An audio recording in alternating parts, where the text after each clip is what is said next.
नमस्कार मंडळी. आज मस्त आपण भोपळाची पराठे करणार आहोत.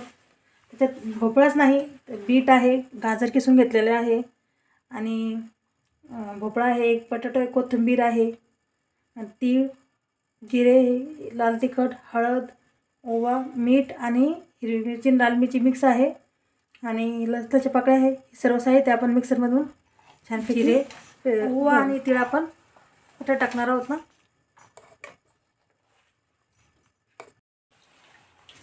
सगळ्या शेवटी आपण भोपळा किसणार आहोत ना. बटाटा किसून घेतलेला आहे छानपैकी बारीक, बीट पण किसून घेतलेले, आता खाता येत नाही ना बीट. गाजर आहे, तर गव्हाचे पीठ आहे, डाळीचे पीठ टाकणारे वाटीभर, एक चमचाभर डाळीचे पीठ, बेसन पीठ,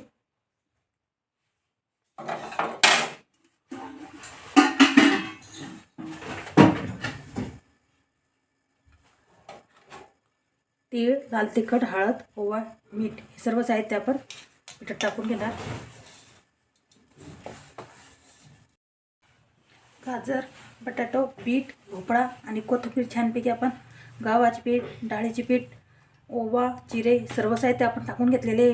मीठ आहे, हळद, लाल तिखट आहे आणि आता ठेचा आणि सर्व छानपैकी पाणी कमी टाकून आपण हे पीठ लावणार आहोत, डो लावणार आहोत ना. बघू शकता मिक्सरमधून काढलेला ठेचा. थोडेसे मिक्सरचे भांडे पण दोन घेतलेले आहे.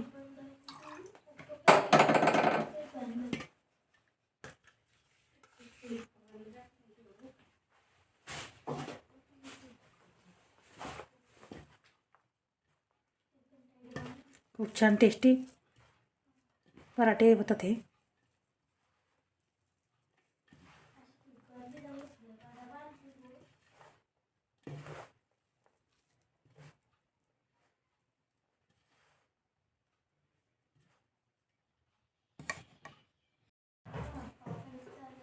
थोडे थोडे पाणी टाकून व्यवस्थित डो लावणार.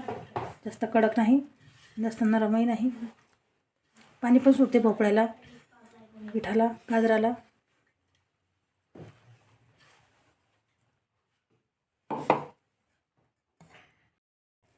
बघू शकता छानपैकी मी डो लावलेले आहे आणि हे आता आपल्याला पीठ झाकून वगैरे ठेवणार नाही आहे. लगेच पराठे लाटायला घेणार आहे, कारण की पिठाला पाणी सुटते. छानपैकी झालेले बघू शकता, काही जास्त नरम नाही, जास्त कडक नाही. थोडेसे तेल टाकणार.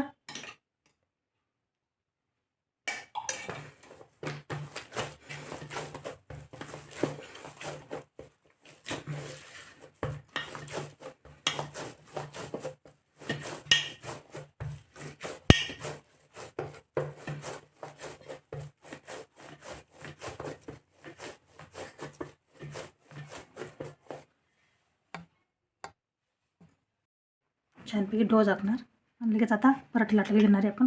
गव्हाची पिठाने लाटणार आहे मी.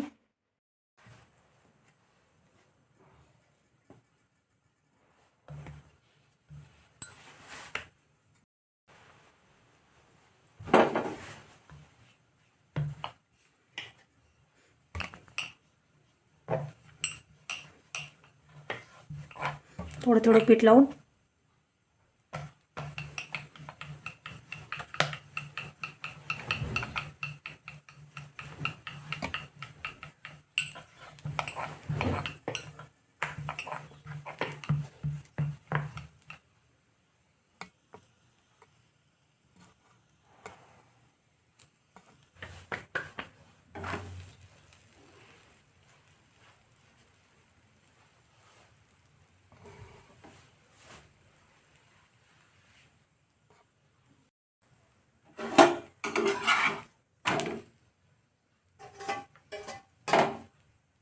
छानपैकी तेल लावून मस्तपैकी खरपूस भाजणार आहोत ना.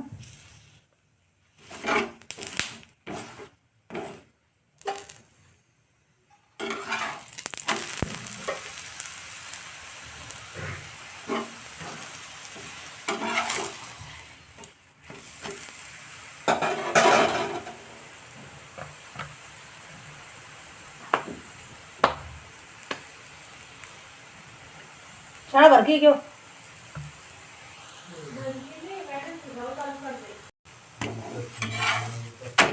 बघू शकता किती छान. दुसराही पराठा भाजून घेणार मस्तपैकी.